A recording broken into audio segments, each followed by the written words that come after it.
പത്തനംമാറ്റ സീരിയലിലേക്ക് എല്ലാവർക്കും സ്വാഗതം. ഈ ചാനൽ ഇഷ്ടപ്പെട്ട ലൈക്ക് ചെയ്യുക, സബ്സ്ക്രൈബ് ചെയ്യുക. അനിയുടെ കല്യാണ നിശ്ചയത്തിന്റെ ആ സമയത്ത് ഭയങ്കരമായിട്ട് വിഷമിച്ചിരിക്കുകയാണ് നന്ദു. അങ്ങനെ വീട്ടിൽ നിന്ന് നന്ദുവിൻ്റെ അമ്മയും അച്ഛനും എല്ലാവരും പോകുന്നുണ്ട്. ആ സമയത്ത് നന്ദു ആണെങ്കിൽ തീരുമാനിക്കുന്നുണ്ട്, ഞാൻ കല്യാണത്തിന് ഞാൻ വരില്ല. എന്താ നന്ദു, നിനക്കാണെങ്കിൽ ജോലിയാണോ അതോ കുടുംബം കൂടെ നോക്കണ്ടേ കുറച്ച് എന്നൊക്കെ പറഞ്ഞ് വഴക്ക് പറയുന്നുണ്ട്. കല്യാണത്തിനെങ്കിൽ നീ വരണം എന്ന് നന്ദുവിൻ്റെ അടുത്ത് അമ്മ പറയുന്നുണ്ട്. ഇല്ല, ഞാൻ കല്യാണത്തിന് വരില്ല, എനിക്കിന്ന് ഒരിടം വരാൻ തോന്നുന്നില്ല, അമ്മ പൊയ്ക്കോ എന്നൊക്കെ പറഞ്ഞിട്ട് പോവുകയാണ്. അങ്ങനെ നന്ദു അനിക്ക് ഫോൺ ചെയ്യുന്നുണ്ട്. എന്തായാലും നല്ലൊരു കുടുംബജീവിതം ഞാൻ ആശംസിക്കുന്നുണ്ട് എന്നൊക്കെ പറഞ്ഞിട്ട് അനിയടുത്ത് പറയുന്ന കേട്ട് പറയുക, ഇനിയാണെങ്കിൽ നമ്മൾ കണ്ട സ്വപ്നമൊക്കെ എല്ലാം മറക്കണം, ഞാനാണെങ്കിൽ ഇപ്പോൾ അതിനുമായിട്ട് പൊരുത്തപ്പെട്ടു പോയി എന്നൊക്കെ പറയുന്നുണ്ട്. നന്ദുവിൻ്റെ ഈ വാക്ക് കേട്ടിട്ട് പറയുക, എന്താ നീ ഇപ്പോൾ ഇങ്ങനെയൊക്കെ പറയുന്നേ? എന്നെ നീ ഏറ്റവും കൂടുതൽ മനസ്സിലാക്കിയെന്നാണ് ഞാൻ വിചാരിച്ചത്. പക്ഷേ എൻ്റെ അടുത്ത് ഇങ്ങനെയൊന്നും ഒരിക്കലും പറയരുത് നീ. ഇല്ല, ഇനി ഞാൻ നിന്നെയും ശല്യം ചെയ്യില്ല, ഞാൻ ഫോൺ വെക്കുകയെന്ന് പറഞ്ഞിട്ട് കട്ടാവുന്നുണ്ട്. ആ സമയത്ത് വിഷമത്തോടെ നിൽക്കുന്ന നന്ദുവിനെയും അതുപോലെ തന്നെ വേറെ ആരെങ്കിലും വിളിച്ചിരുന്നോ എന്ന് നന്ദുവിൻ്റെ അടുത്ത് ചോദിക്കുന്നുണ്ട്. എന്താ വീണ്ടും വിളിച്ചത്? എന്നെ ഇനി വിളിക്കലെന്ന് പറഞ്ഞതല്ലേ? നീ ഇങ്ങനെ പറഞ്ഞു വെച്ചപ്പോഴത്തേക്കും എനിക്ക് വിഷമം തോന്നി. അവിടെ വീട്ടിൽ ആരെയുണ്ടോ എന്ന് ചോദിക്കുന്നുണ്ട്. അതിന് ആരൊക്കെ ഉണ്ടാവാനാ, ഇവിടെ നിന്ന് എല്ലാവരും വന്നിട്ടുണ്ട് അങ്ങോട്ട്. ഇത് കേട്ടത് അനി പറയുക, എനിക്കാണെങ്കിൽ ഞാൻ സ്വപ്നം കണ്ട ജീവിതം എനിക്ക് വലുത്, ഇനിയും എനിക്ക് അവധിക്ക് അങ്ങനെ കാണാൻ പറ്റില്ല എന്ന് എല്ലായിടത്തും പറഞ്ഞിട്ട് കേട്ടില്ല. ഇനി എന്ത് ചെയ്യാനാ, മുത്തശ്ശൻ്റെ തീരുമാനമല്ലേ, നീ അതുപോലെ കേൾക്കണം എന്ന് പറഞ്ഞിട്ട് കട്ടാക്കുക, എന്നെ ഇനി വിളിക്കരുതെന്ന് പറയുന്നുണ്ട്. അങ്ങനെ ഇരിക്കുകയാണ് ആദർശ് ചോദിക്കുന്നത്, നീ ഇതാരെ ഫോൺ ചെയ്തുകൊണ്ടിരിക്കുന്നേ? മുത്തശ്ശൻ വിളിക്കുക, പെട്ടെന്ന് ഞാൻ അങ്ങോട്ട് വരണം. അങ്ങനെ എല്ലാവരും കൂടെ തീരുമാനിച്ചിരുന്ന ആ ഒരു എൻഗേജ്മെൻറ്റിന് സമയമായിരിക്കുക, എല്ലാവരും എത്തിയിട്ടുണ്ട്. അപ്പോഴത്തേക്കും അവന്തിയാണെങ്കിൽ ഭയങ്കര സന്തോഷത്തിൽ നിൽക്കുക. അകലെയാണെങ്കിലും എത്രയായിരുന്നാലും എനിക്കിഷ്ടം ആ നന്ദുവിനെയാണ്, ഞാനിത് ആരടുത്ത് പറയാനാ എന്നൊക്കെ മനസ്സിൽ ചിന്തിച്ചുകൊണ്ട് ആദർശിൻ്റെ അടുത്ത് പറയുക, എനിക്ക് സമ്മതമല്ല, മുത്തശ്ശൻ്റെ അടുത്ത് ഒന്ന് പറയുമോന്ന്.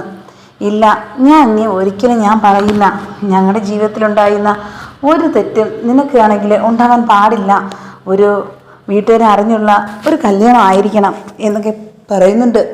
ഇത് കേട്ട ഉടനെ അനി പറയുക, എന്തായാലും നിങ്ങളുടെ ഇഷ്ടം നടക്കട്ടെ എന്നൊക്കെ പറഞ്ഞിട്ട് താഴോട്ട് വരുന്നുണ്ട്. ആ സമയത്ത് യൂണിഫോമൊക്കെ ഇട്ട് വന്ന നന്ദു വരുന്നുണ്ട്. എന്താണെന്നറിയാതെ ഇങ്ങനെ അതിശയത്തോടെ നോക്കുന്നുണ്ടായി. എനിക്ക് കല്യാണാലോചന മുടക്കാനായിരിക്കും വരുന്നത് എന്ന് ചിന്തിക്കുകയും ചെയ്യുന്നുണ്ട് പെട്ടെന്ന്. ആ സമയത്ത് പറയുക, അനിയുടെ ആദ്യ ഭാര്യയ്ക്ക് ഒരു കേസ് ഇവിടെ എനിക്ക് കിട്ടിയിട്ടുണ്ട്, അതെനിക്ക് എടുത്തേ പറ്റുള്ളൂ, അത് അന്വേഷിക്കണം, എൻ്റെ കടമയാണ്. ആ സമയത്ത് നന്ദുവിൻ്റെ അമ്മ പറയുന്നുണ്ട്, നീ എന്തിനാ ഇപ്പം ഇവളെ വാക്കും കേട്ട് ഇങ്ങോട്ട് വന്നത്? നിനക്കാണെങ്കിൽ എൻഗേജ്മെൻറ്റ് കഴിഞ്ഞിട്ടെങ്കിൽ വന്നൂടെ എന്നൊക്കെ ചോദിക്കുന്നുണ്ട്. അതിനെന്താ ഞാൻ അങ്ങനെ വന്നിരിക്കുന്നത്? എൻ്റെ ജോലിയെ ബാധിക്കുന്ന പ്രശ്നമാണ്, എനിക്കൊരു പരാതി കിട്ടിക്കഴിഞ്ഞാൽ അത് പെട്ടെന്ന് തന്നെ ക്ലിയർ ആക്കുക എന്നുള്ളത് എൻ്റെ ജോലി, അതുകൊണ്ട് ഞാനൊന്നും നോക്കിയില്ല എന്നൊക്കെ പറയുന്നുണ്ട്. അങ്ങനെ മുത്തശ്ശൻ ചോദിക്കുന്നുണ്ട്, എന്തിനാ കേസ് കൊടുത്തിരിക്കുന്നത്, എന്താ കാര്യം? അത് ആദ്യ ഭാര്യയ്ക്ക് സമ്മതമല്ലാതെ ഒരു കാര്യവും ഒത്തീർപ്പാക്കാതെയാ വീണ്ടും ഒരു കല്യാണത്തിലേക്ക് മടങ്ങിയത്, അതുകൊണ്ട് ഒരിക്കലും മുടങ്ങിയെങ്കിലും വീണ്ടും രണ്ടാമത്തെ തവണയും ഇങ്ങനെ തന്നെയാ എന്ന് പറഞ്ഞിട്ട് പറയുന്നത് കേട്ടിട്ട് ആദർശ് പറയുക, ഇവനാണെങ്കിൽ എത്ര പ്രാവശ്യമാണ് ഇങ്ങനെ രണ്ടാമത്തെ പ്രാവശ്യം വീണ്ടും എൻഗേജ്മെൻ്റായിട്ട് നടന്നിട്ട് വീണ്ടും മുടങ്ങുന്നത്, നമുക്കത് സഹിക്കാൻ പറ്റുന്ന ഒന്നല്ല, എന്തായാലും എനിക്ക് അന്വേഷിച്ചേ പറ്റുള്ളൂ എന്നൊക്കെ പറഞ്ഞിട്ട് നന്ദു അനിയനെ വിളിക്കുന്നുണ്ട്. അനിയനടുത്ത് വിളിച്ച് പറയുക, എന്തായാലും നിങ്ങൾ തമ്മിൽ ഡൈവേഴ്സ് ആയെങ്കിലും ഒരു തരത്തിലുള്ള സെറ്റിൽമെൻറ്റും ഇതുവരെ ആയിട്ടില്ല, അതിൻ്റെ കാര്യം നടന്നുകൊണ്ടിരിക്കുകയല്ലേ, അതിനുശേഷമായിരിക്കും കല്യാണം നടക്കുന്നതായിരിക്കും ഏറ്റവും ഉചിതം, അല്ലാതെ ഒരു കല്യാണം നടക്കേണ്ടത് ഇപ്പോൾ ഒരു പ്രധാന കാര്യമല്ല, അതുകൊണ്ട് നിങ്ങളതിൽ ഒരു തരത്തിലും ഇത് സമ്മതിച്ചുകൂടാ എന്നൊക്കെ പറയുന്നുണ്ട്. ഇത് കേട്ട ഉടനെ മുത്തശ്ശൻ പറയുക, നിനക്കെങ്കിലും ഇത് എന്നെ വിളിച്ച് ആദ്യമേ ഫോൺ ചെയ്തെങ്കിൽ പറഞ്ഞുകൂടായിരുന്നോ മോളെ എന്നൊക്കെ ചോദിക്കുന്നുണ്ട്. അതെൻ്റെ ജോലിയുടെ ഭാവം, എനിക്ക് ഏത് രീതിയിലും ഒരു തരത്തിലും എനിക്കൊന്നും ചെയ്യാൻ കഴിയില്ല എന്നൊക്കെ പറയുന്നുണ്ട്. ഇത് കേട്ടതും ആദർശ് പറയുന്നുണ്ട്, എന്തായാലും നടക്കേണ്ട നടന്നു. ഇനി ഒരു തരത്തിലുള്ള ഒരു മാറ്റവും ഈ വീട്ടിൽ ഇനി നടക്കാൻ പാടില്ല. എന്തായാലും ഈ എൻഗേജ്മെന്റ് നടക്കണം, അവരുടെ സമ്മതത്തോടെ തന്നെ. അതൊരിക്കലും നടക്കില്ല എന്ന് അനിയുടെ അടുത്ത് തുറന്ന് പറയുന്നുണ്ട്. ആ സമയത്ത് നന്ദുവിനാണെങ്കിൽ സന്തോഷം തോന്നുന്നുണ്ട്. അനിക്കും അതുപോലെ തന്നെയാണ്, കല്യാണം നടക്കില്ലല്ലോ എന്ന് ഓർമ്മിച്ച്. എന്തായാലും അവധിയൊക്കെയാണെങ്കിൽ സങ്കടവും ദേഷ്യവും എല്ലാം കൊണ്ട് അനി എങ്ങനെ നോക്കുന്നുണ്ട്.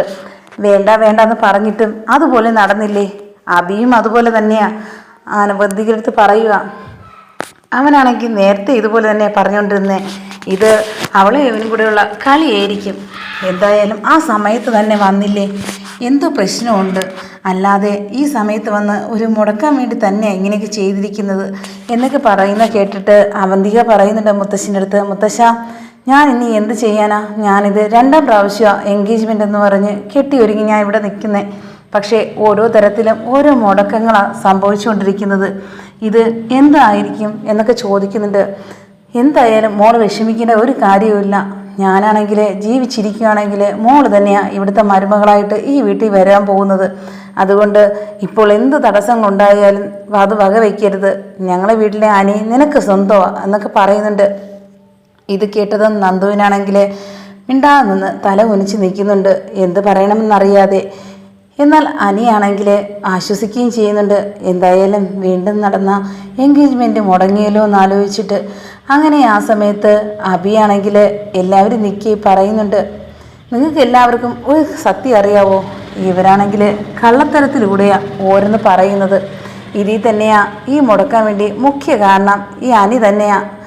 അനിയാണെങ്കിൽ സ്നേഹിക്കുന്ന കുട്ടിയായി നന്ദു, ഇതാർക്കെങ്കിലും നിങ്ങൾക്ക് അറിയാവോ എന്ന് ഏറി ഞെട്ടി നിൽക്കുന്നുണ്ട്. എന്താ, അനിയാണെങ്കിൽ സ്നേഹിക്കുന്ന കുട്ടി നന്ദു ആണെന്നോ എന്ന് മുത്തശ്ശൻ കേൾക്കുന്നുണ്ട്. ഇത് കേട്ടും ഉടനെ ആദർശ് പറയുക, ഇല്ല അതൊരിക്കലുമില്ല, എങ്കിൽ ഞാൻ അറിയാതിരിക്കില്ല. ഉടനെ തന്നെ എല്ലാവരും അറിയിക്കും, ഞാൻ അറിയിക്കുമായിരുന്നില്ലേ, ഇത്രത്തോളം വലിച്ചെഴിക്കില്ലായിരുന്നല്ലോ ഓരോ കാര്യം എന്നൊക്കെ പറയുന്നുണ്ട്. ഇത് കേട്ടതും അനിയാണെങ്കിൽ പറയുക, ശരിയാ, ഞാൻ മുത്തശ്ശൻ്റെ അടുത്ത് പല പ്രാവശ്യം പറഞ്ഞിട്ടുണ്ട് എനിക്ക് കല്യാണാലോചന എനിക്ക് വേണ്ട എന്ന്. അവന്തികയെ ഞാൻ ആ രീതിയിൽ കണ്ടിട്ടില്ല എന്ന്. പക്ഷെ നിങ്ങളൊന്നും കേൾക്കാതെ വീണ്ടും എനിക്ക് ഈ കല്യാണാലോചന മുന്നോട്ട് പോവുകയും ചെയ്തത്. എനിക്ക് ഒരു കുട്ടി ഇഷ്ടമാണെന്ന് ഞാൻ പറഞ്ഞില്ല അന്ന്. പക്ഷേ ഇപ്പോൾ ഞാൻ പറയുന്നുണ്ട്, ഈ എല്ലാവരും മുമ്പ് വെച്ച് എനിക്കിഷ്ടം ഈ നന്ദുവിനെയാണ്, ഞാൻ നന്ദുവിനെ കല്യാണം കഴിക്കുകയുള്ളൂ എന്നൊക്കെ പറയുന്നുണ്ട്. നന്ദു ആണെങ്കിൽ നന്ദുവിനെ നിപ്പ് കണ്ടിട്ട് നന്ദുവിൻ്റെ അമ്മ പറയുക, നീ ഇത്രയും ദിവസമായിട്ട് നീ ആണെങ്കിൽ ഈ ഒരു കാര്യം ഞങ്ങളുടെ അടുത്ത് തുറന്ന് പറഞ്ഞായിരുന്നോ, അതോ കള്ളാണോ അവൻ പറയുന്നത് എന്ന് ചോദിക്കുന്നുണ്ട്. ഇല്ല, ഇത് ഉള്ള സത്യം തന്നെയാണ് ഞാൻ പറഞ്ഞത്. എനിക്കും ഇഷ്ടമായിരുന്നു. പക്ഷേ മുത്തശ്ശൻ ഈ കല്യാണം ആലോചിച്ച് അന്ന് മുതൽ ഞാൻ എൻ്റെ ഇഷ്ടം വേണ്ടെന്ന് വെക്കുകയായിരുന്നു. എന്നാൽ ഇപ്പോൾ അനി ഇപ്പോൾ തുറന്ന് പറഞ്ഞുകൊണ്ട് ഞാൻ പറയുന്നതാ, എനിക്കാണെങ്കിൽ ഇപ്പോൾ എനിക്കിഷ്ടമാണെങ്കിൽ എനിക്കിഷ്ടമാണ്, എന്തായാലും ഞാനൊരു പെണ്ണല്ലേ എന്നൊക്കെ പറയുന്നുണ്ട്. ഈ സമയത്ത് വക്കീൽ വരുന്നുണ്ട്. വക്കീൽ പറയുക, ഇപ്പം കേസ് അന്വേഷിക്കാൻ വന്നവർ കുടുംബക്കാരായോ എന്നൊക്കെ ചോദിക്കുന്നുണ്ട്. എന്തായാലും കോടതി മുഖേന തന്നെ ഈ കാര്യങ്ങൾ മുന്നോട്ട് പോകണം. എന്തായാലും നമുക്കൊരു കേസ് കിട്ടിക്കഴിഞ്ഞാൽ അത് നിവൃത്തിയാക്കേണ്ടത് നമ്മുടെ കടമയാണ്. അതൊരു പോലീസ് ഉദ്യോഗസ്ഥ എന്ന നിലക്ക് നിങ്ങൾക്കും അത് ബാധ്യസ്ഥമാണ് എന്ന് വക്കീൽ വന്ന് പറയുന്നുണ്ട്. ഇത് കേട്ടതും നന്ദു പറയുക, അത് ശരിയാ, പക്ഷേ ഞാൻ ഇപ്പോൾ പറഞ്ഞതേ ഉള്ളൂ എൻ്റെ കാര്യം. ഇനിയാണെങ്കിൽ നിങ്ങളെ ഇഷ്ടമാണ്. പിന്നെ കല്യാണം എന്ന് പറഞ്ഞാൽ ഒരു 2 പേർക്കും ഇഷ്ടമുള്ള കാര്യമാണ്. അനിയും ഞാനും ഇഷ്ടത്തിലാണ്. പക്ഷേ എനിക്കാണെങ്കിൽ എല്ലാവരെയും ഒരു സഹകരണത്തോടെയും അതുപോലെ തന്നെ അനുഗ്രഹത്തോടെ തന്നെയാണ് ഈ കല്യാണം നടക്കണമെന്നാണ് എൻ്റെ ആഗ്രഹം. അത് എല്ലാവരും നടത്തി തരണം എന്ന് ഞാൻ പറയുന്നു എന്ന് പറയുന്നത് കേട്ട് നന്ദുവിൻ്റെ ഈ വാക്ക് കേട്ടിട്ട് അനി പറയുന്നുണ്ട്, ഞാൻ പലപ്പോഴും പല പ്രാവശ്യവും മുത്തശ്ശൻ്റെ അടുത്ത് സംസാരിക്കാൻ വന്നിട്ട് മുത്തശ്ശനാണെങ്കിൽ എന്നെ ഒഴിവാക്കുകയായിരുന്നു, എന്നെ പറയാൻ പോലും സമ്മതിച്ചില്ല. ഇപ്പോൾ ഈ ഒരു അവസ്ഥയിൽ കൊണ്ടെത്തിച്ചത് മുത്തശ്ശൻ തന്നെയാണ് എന്നൊക്കെ പറയുന്നുണ്ട്. ആ സമയത്ത് ജോത്സ്യം പറയുക, ഞാൻ പറഞ്ഞില്ലേ പല പ്രാവശ്യവും ഇത് മുടക്കമാണ്. എത്ര പ്രാവശ്യം നടന്നിട്ടാ ഒരു തീരുമാനിച്ചിട്ട് ഈ കല്യാണത്തിന് നടക്കണമെന്നില്ല. അതുകൊണ്ടാണ് ഈ മുടക്കങ്ങളെല്ലാം സംഭവിച്ചത്. ഇപ്പോഴും 2ാം തവണ എൻഗേജ്മെന്റ് വരെ എത്തിയതാ. ഇതും ഒരു നിമിത്തമാണ്. ഇത് നടക്കണ്ടെന്ന് തീരുമാനമുണ്ട്. അതുകൊണ്ട് ഇത് നടത്താതിരിക്കുന്നതാണ് നല്ലതെന്നാ എനിക്കും പറയാനുള്ളത് എന്ന് പറയുന്നുണ്ട്. മുത്തശ്ശൻ പറയുക ഇതിൽ എന്തോ ഒരു കാര്യം ഉണ്ട്, അല്ലാതെ പിന്നെ ഇങ്ങനെയൊക്കെ ആരും പറയില്ല. ഞാനാണെങ്കിൽ തീരുമാനിച്ചില്ലെന്ന് ഒന്നും പുറകോട്ട് പോകില്ല. ആര് എന്തൊക്കെ ഇഷ്ടം പറഞ്ഞിരുന്നാലും ഞാനൊന്ന് ഉറപ്പിച്ച് കല്യാണം നടക്കത്തുള്ളൂ എന്നൊക്കെ പറയുന്നുണ്ട്. അങ്ങനെയാണെങ്കിൽ നന്ദു ആണെങ്കിൽ നന്ദുവിന് ജോലി ഇവിടെ കഴിഞ്ഞായിരുന്നു, എങ്കിൽ നന്ദുവിന് പോകാം എന്നൊക്കെ മുത്തശ്ശൻ പറയുന്നുണ്ട്. സങ്കടത്തോടെ നന്ദു ആണെങ്കിൽ അനിയുടെ ഓരോ മൊഴിയൊക്കെ എടുത്തിട്ട് പോകുന്നുണ്ട്. അനി പറയുന്നുണ്ട്, ഞാനാണെങ്കിൽ ആദ്യ കല്യാണം കഴിച്ചു എങ്കിലും എൻ്റെ അതിൽ കല്യാണം ഇതുവരെ നിയമപരമായിട്ട് നല്ല വേർപെടുത്തിയിട്ടില്ല. പക്ഷേ അവർക്ക് സെറ്റിൽമെൻറ്റ് ഒന്നും ചെയ്ത് കൊടുത്തിട്ടുമില്ല. അത് കഴിഞ്ഞിട്ട് എനിക്കും അതിനാ താല്പര്യം, അതൊക്കെ കഴിയട്ടെ, അത് മതി അടുത്ത കല്യാണം എന്നൊക്കെ പറയുന്നുണ്ട്. ഇത് കേട്ടത് മുത്തശ്ശൻ പറയുക, എന്തായാലും ഇതിന് എല്ലാത്തിനും കാരണം നീ ഇവിടെ ഉണ്ടോയെന്നാ എനിക്കൊരു സംശയം. അനിയടുത്ത് പറയുന്നുണ്ട്, ഞാൻ പറഞ്ഞില്ലേ ഈ വീട്ടിൽ നിന്ന് വളർന്നു പോയ കുട്ടിയാണ്, ആ കുട്ടി ഇവിടെ തന്നെ മരുമകളാവണമെന്ന് എനിക്ക് വളരെ ആഗ്രഹമാണ്. അതുകൊണ്ട് ആരെ വിചാരവും ഒന്നും നടക്കില്ല, ആരെ ഇഷ്ടങ്ങളും ഈ വീട്ടിൽ എൻ്റെ ഇഷ്ടം മാത്രമേ നടക്കുകയുള്ളൂ എല്ലാ തരത്തിലും എന്നൊക്കെ പറയുന്നുണ്ട്. ഇത് കേട്ടത് ഞെട്ടി നിൽക്കുന്നുണ്ട് നന്ദു, അതുപോലെ തന്നെ അനിയും അതുപോലെ തന്നെയാണ്. ഇത് കേട്ടിട്ട് ആദർശം പറയും, മനസ്സിൽ വിചാരിക്കുന്നുണ്ട് ഇത് നടന്നിട്ടുണ്ടെങ്കിൽ മതിയായിരുന്നു, പക്ഷേ മുത്തശ്ശനത് അനുവദിക്കില്ല, അത് ഉറപ്പാണ് എന്ന് ആദർശ് ചിന്തിക്കുകയും ചെയ്യുന്നുണ്ട്.